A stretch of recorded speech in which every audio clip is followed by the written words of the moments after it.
నామానికి మహిమ కలుగును గాక. దేవుని యొక్క ప్రజలందరికీ, మరి ముఖ్యంగా అమ్మలకు, అక్కలకు, అన్నలకు, చెల్లెలకు, మా అక్కలకు, చెండ్రుగొండటువంటి ప్రజలందరికీ తెలియజేయదనగా మీ కొరకు మంచి వార్త, మీకు తెలియని వార్త మేము తెలియజేయడానికి మీ గ్రామానికి, మీ పట్టణానికి వచ్చి ఉన్నాం.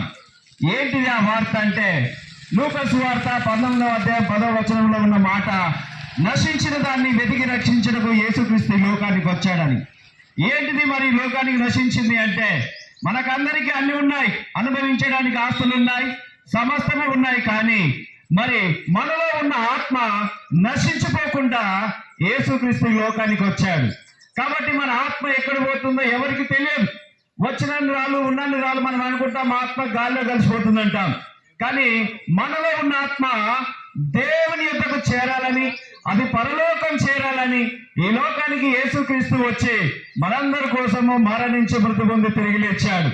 ఎందుకంటే మరణము గెలిచిన వాడు ఆయన ఒక్కడే.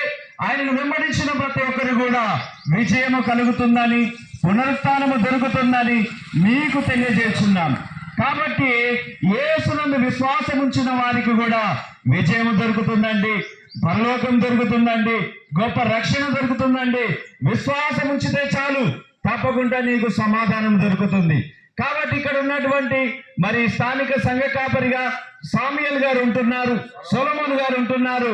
వారు మీరు దర్శించినట్లయితే, సంప్రదించినట్లయితే వారికి మీకు అనేక విషయాలు తెలియజేసి మంచి మార్గాన్ని మీకు చూపెడతారు.